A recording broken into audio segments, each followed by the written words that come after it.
우리 인격적 만남이라는 말씀 제목으로 함께 이야기 나눠보도록 하겠습니다. 여러분도 마찬가지겠지만 신앙생활 하면서 하나님을 인격적으로 만나야 한다는 말 굉장히 많이 들어보셨을 거예요. 네. 특히 수련회 가면 많이 듣죠. 우리 저녁 집회 때 이 시간에 함께 그리스도 예수님을 인격적으로 만나기 원한다. 하나님을 인격적으로 만나기 원한다. 이런 얘기를 많이 들어봤을 텐데 저는 오랫동안 그 말을 뉘앙스로는 무슨 말인지는 알겠지만 머리로 정확하게 이해되지는 않았습니다. 그리고 인격적으로 만난다고 하는 것이 어떤 것인지 누군가한테 말로 설명해야 할 때 좀 어려움을 겪곤 했습니다.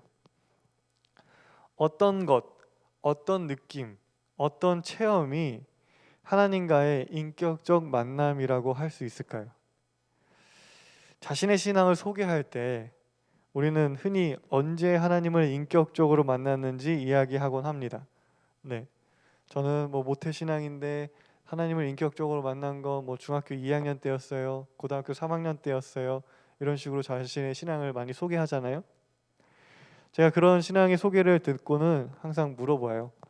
어떤 만남이었냐고, 어떤 것이었냐고 물어봅니다. 그러면은 대개 방언의 은사를 받았거나 정말로 가슴이 울컥해서 눈물이 멈추지 않았거나 아니면 환상을 보았거나 아니면은 음성을 들었다는 이야기가 많이 있었습니다. 그런 이야기를 듣고 저는 저의 신앙을 의심하곤 했었습니다. 나는 인격적으로 하나님을 만난 걸까?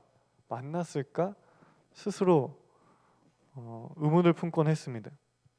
왜냐하면 저는 신앙생활을 하면서 이제 그러한 경험이나 체험을 해본 적이 없었기 때문입니다. 여러분은 어떠세요? 여러분은 하나님을 인격적으로 만나셨나요? 인격적으로 만났다고 한다면 그것은 어떤 만남이었고 어떤 의미였나요? 저는 어머니 신앙을 물려받았어요.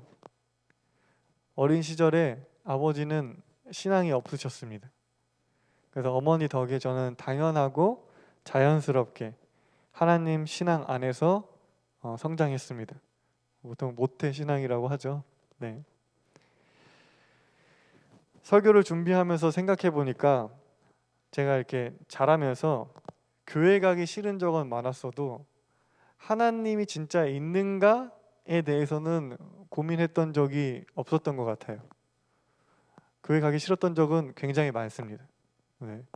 그래서 간다고 하고 안 가는 날도 많았는데 하나님이 진짜 있나? 이런 고민과 의심은 해본 적이 없었던 것 같아요.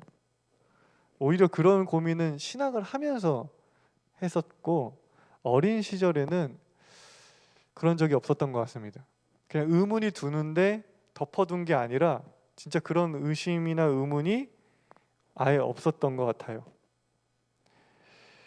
그냥 하나님이 나를 사랑한다는 것에 대해서 항상 믿음과 확신이 있었습니다.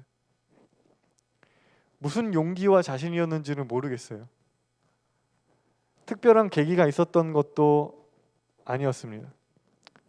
어머니가 교육을 잘 시켰겠죠. 그래서 그런 거겠죠.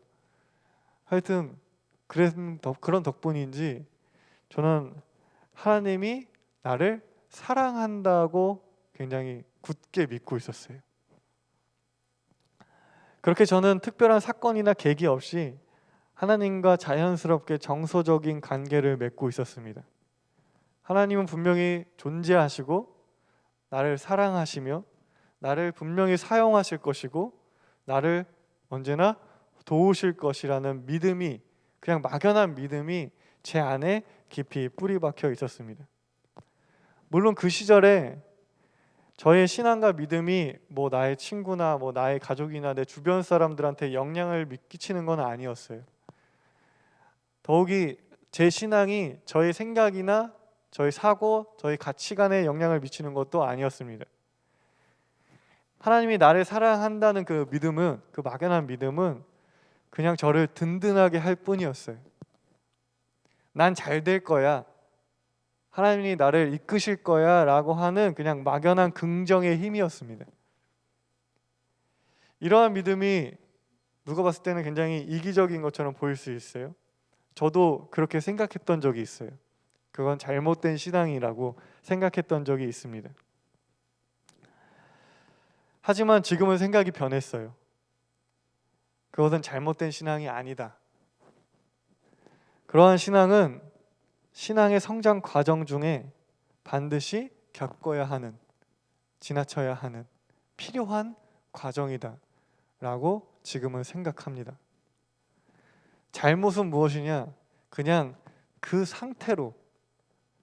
상태로만 머물러 있는 것이지 그것 자체가, 그러한 생각 자체가 잘못된 것은 아니라고 지금은 생각합니다. 우리가 하나님을 인격적으로 만날 때 반드시 필요한 것 중 하나는 바로 하나님과의 그 정서적인 만남입니다. 하나님과 1대1로 교감하는 것입니다. 하나님이 나를 사랑한다는 확신과 믿음은 우리에게 반드시 필요해요.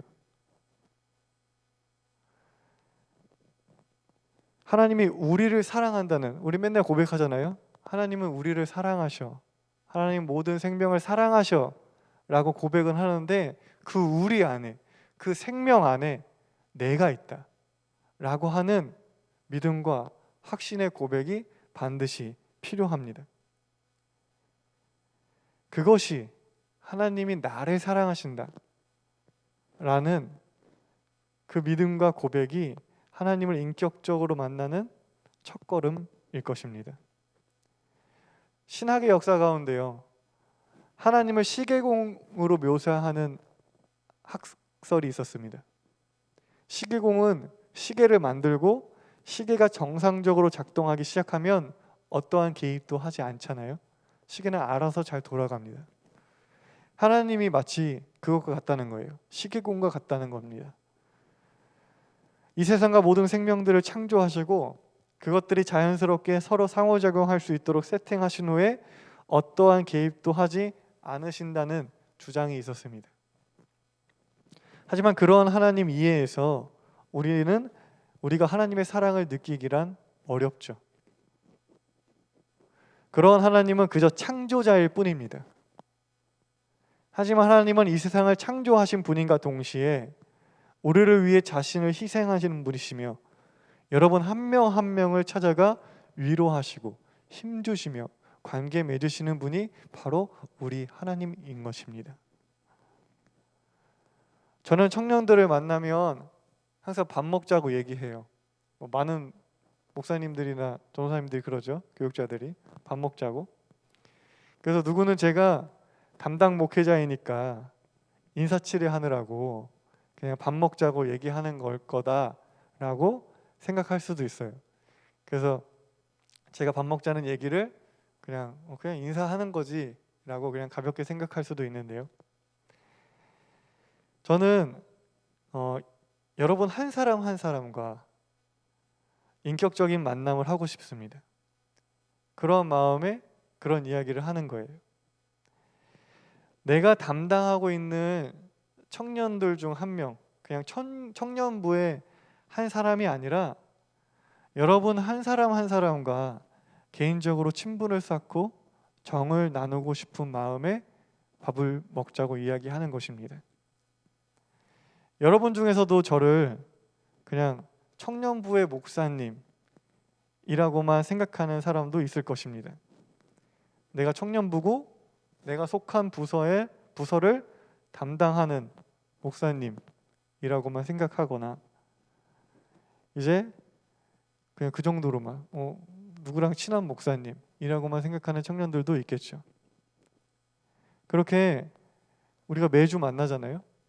매주 만나서 제가 설교를 하는 것을, 제 설교를 계속 들으면서도 그렇게 저를 아직 인격적으로 만나지 못한 청년들이 분명히 있을 것입니다.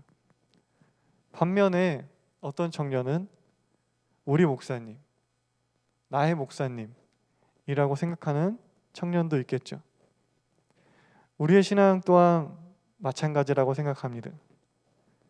하나님을 알고 하나님의 말씀을 듣지만 아직 하나님이 나의 하나님, 나와 1대1의 관계를 맺는 하나님이 아닌 경우가 있습니다.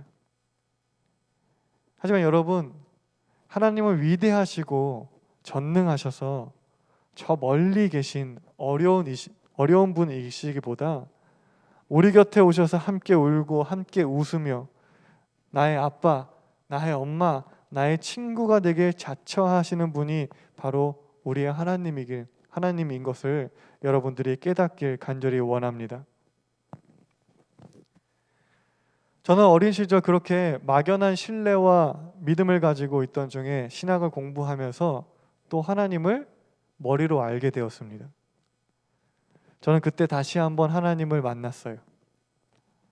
신학을 공부하면서 이 기독론적 세계관을 알게 되었고요. 그리스도인은 어떤 가치를 소중하게 여겨야 하는지 깨달았습니다.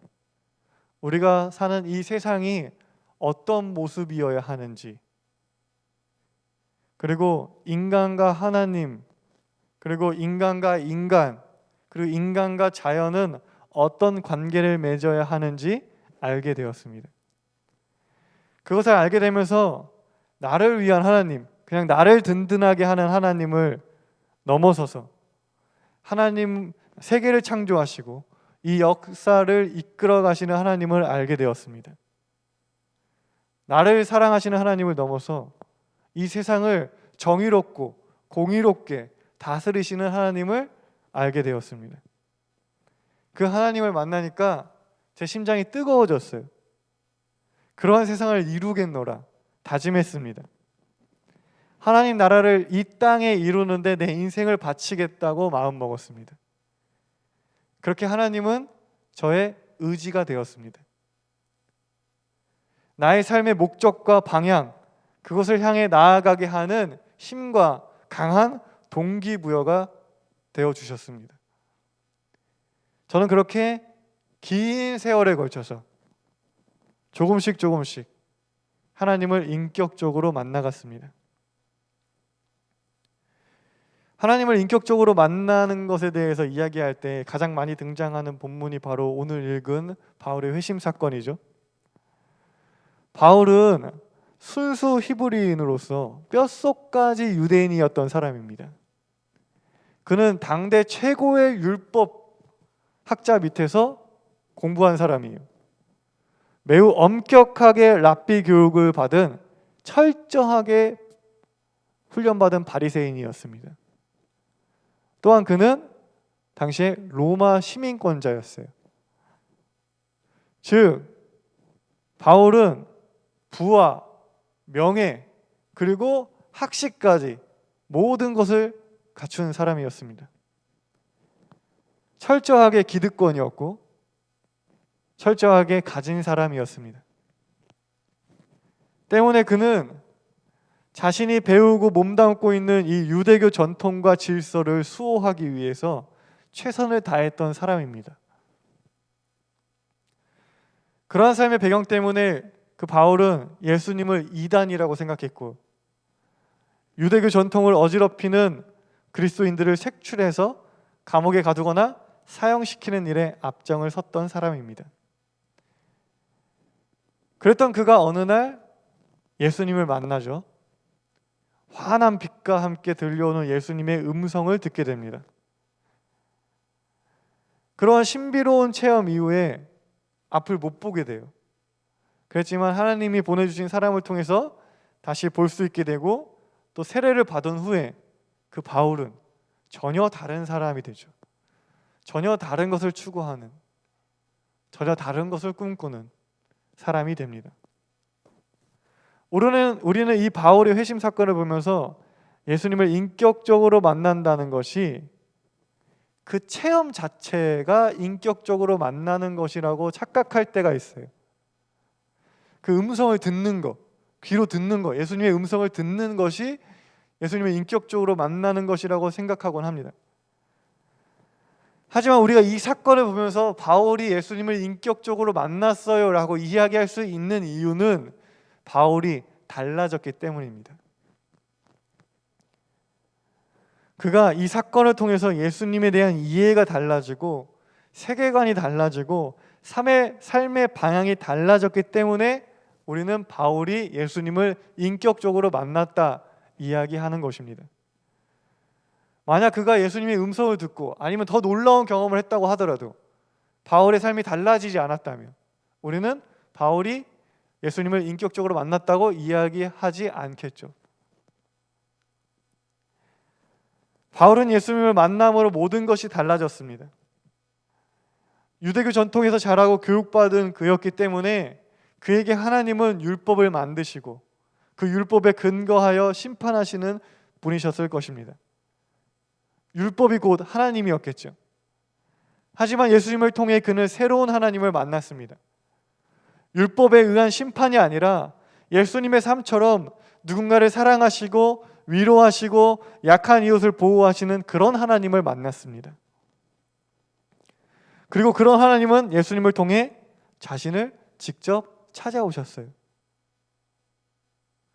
하늘에 계셔서, 아주 먼 곳에 계셔서 만나기만 해도 막 죽음에 이르는 그냥 그런 두려운 존재가 아니라 나를 직접 찾아오시고 나를 부르시고 나를 사용하시는 하나님을 만나게 된 것입니다. 그래서 바울은 예수님을 만남으로 성령의 사람이 되었죠. 저 먼 곳에 계신 하나님이 아니라 내 안에, 내 곁에 항상 동행하시는 성령 하나님을 만나게 된 것입니다. 하나님과 그렇게 영적으로 1대1의 관계를 맺게 된 것이죠. 그리고 그는 자신이 가지고 있는 신념과 질서를 지키는 삶에서 예수님을 전하는 삶으로 변화되죠. 예수님을 전하는 삶, 예수님을 통해 알게 된 하나님을 알리는 삶, 그래서 가난한 이웃을 구제하는 삶으로 변화되었습니다. 새로운 세계를 알게 되었고 새로운 삶을 살겠노라 다짐하게 된 것이죠. 여러분, 하나님을 인격적으로 만난다는 것은 그래서 세 가지 차원에서 하나님을 만나는 것입니다. 첫째요, 정서적으로. 우리 흔한 교회 용어로 영적으로 하나님을 만나는 거예요. 힘들고 어려울 때, 도움이 필요하고 의지하고 싶을 때 기댈 수 있는 나의 하나님, 나의 부모로서의 하나님, 나의 친구로서의 하나님, 나의 사랑이신 하나님을 만나는 것입니다. 둘째는요, 지식으로 만나는 거예요. 머리로 만나는 것입니다. 하나님에 대해서 머리로 알고 이해하는 것입니다. 이것은 그저 성경을 많이 외우라는 말이 아니에요. 하나님이 원하시는 세상의 모습을 알고 그리고 그런 세상이 되기 위해서 나는 나 이외의 다른 존재와 어떤 관계를 맺어야 하는지, 어떻게 삶을 살아야 하는지 머리로 아는 것입니다. 성경을 아무리 많이 봐도 이거를 모르는 사람들이 있어요. 성경을 아무리 많이 봐도 이 세상이 어떤 모습이어야 하는지, 나는 내 이웃과 어떤 관계를 맺어야 하는지 깨닫지 못하는 경우가 굉장히 많습니다. 여러분, 그거를 머리로 아셔야 돼요. 그걸 공부하셔야 돼요. 그리고 그걸 이해하셔야 돼요. 셋째는요, 하나님이 나의 의지가 되는 것입니다. 하나님에 대해, 하나님 나라에 대해 머리로 알았잖아요.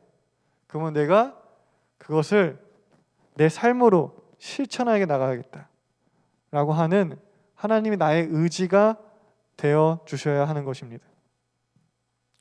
그렇게 정서적으로, 지적으로, 그리고 의지적으로 하나님을 만날 때 하나님을 인격적으로 만났다 할 수 있는 것입니다. 마음으로 느끼고 머리로 알고 행하는 힘으로써의 하나님을 만나는 것이 바로 하나님을 인격적으로 만나는 것입니다. 이 세 가지를 다 만나야 해요.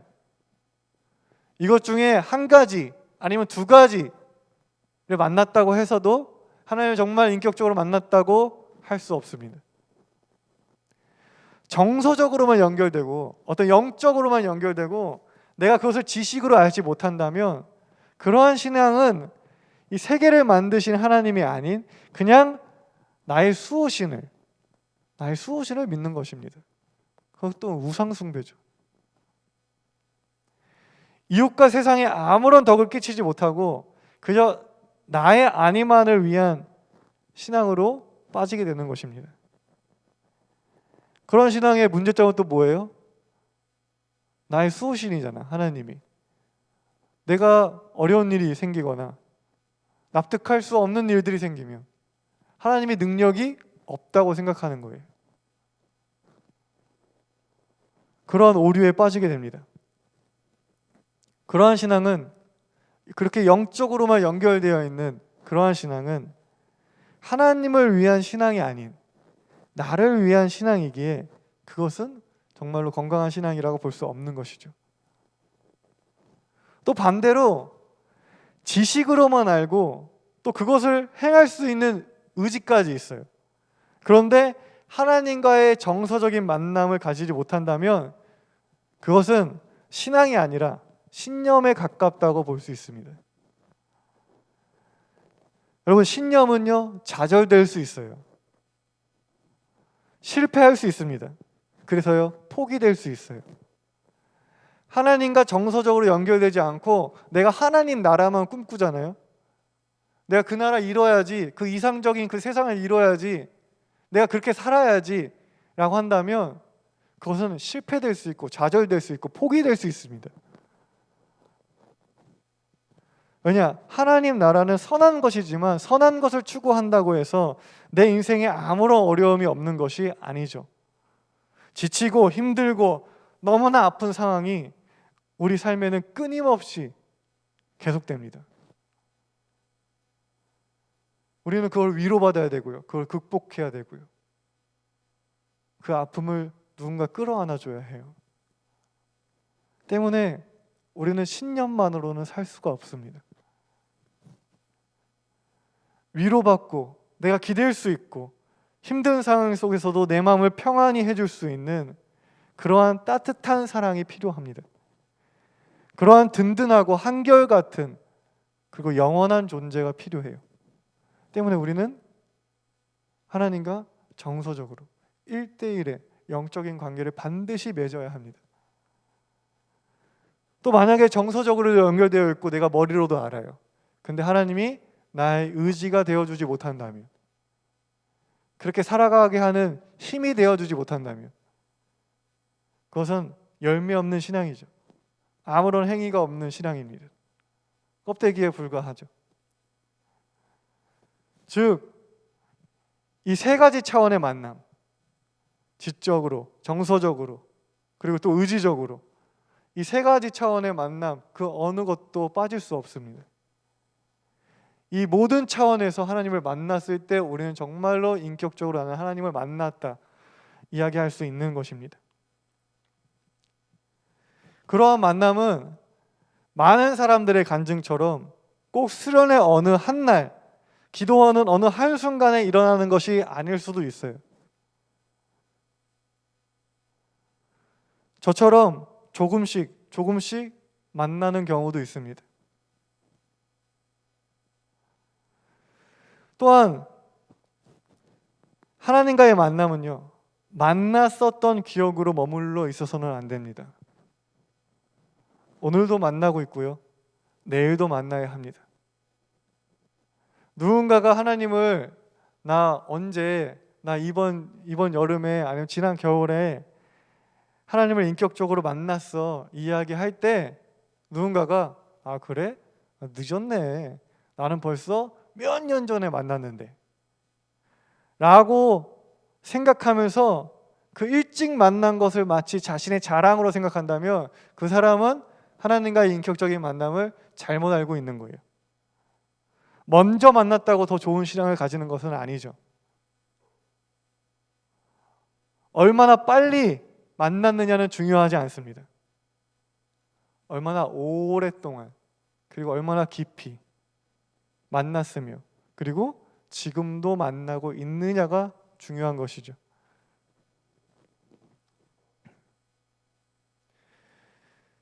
저는 여러분들이, 여기 계신 분들이 신앙을 갖고 있는 신앙생활을 하는 이유가 그리고 교회에 나오는 이유가 하나님을 인격적으로 만났기 때문에 그 확신 안에서 우리가 모두 신앙생활을 했으면 좋겠어요.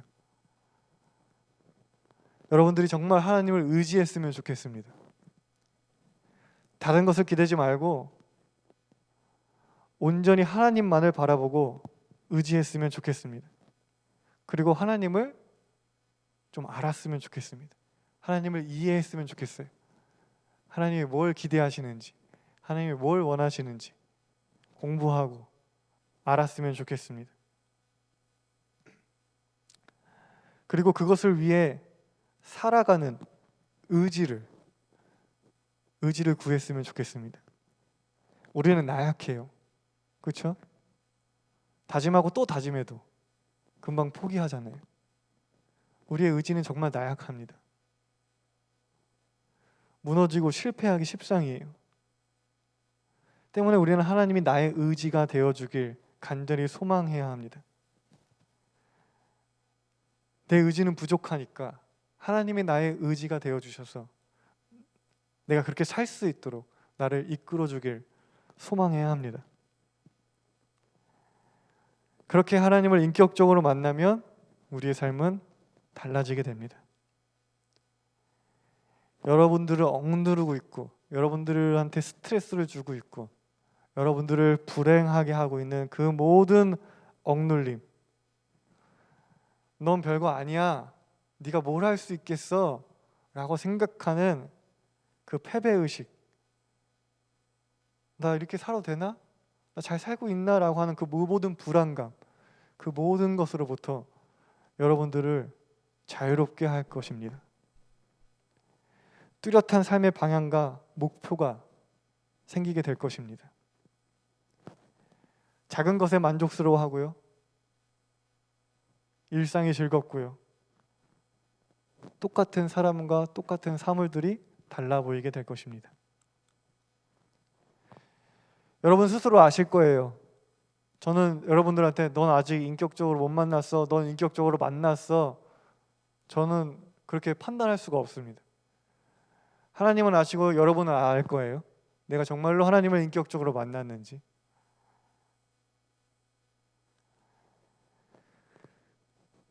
나는 하나님을 인격적으로 만났나? 깊이 고민해 보시고 하나님과의 그런 만남을 간절히 소망하고 추구했으면 좋겠습니다. 그리고 만났었다라고 하면 난 지금도 만나고 있나? 오늘도 만나고 있나? 스스로 질문하고 성찰하여 오늘도 내가 그 만남을 이어가길 간절히 소망합니다. 하나님과의 인격적인 만남을 통해서 여러분들의 삶에, 여러분들의 입가에 미소가 가득하기를 간절히 소망합니다. 우리 다 함께 이러한 말씀 가지고 이 시간에 기도했으면 좋겠습니다.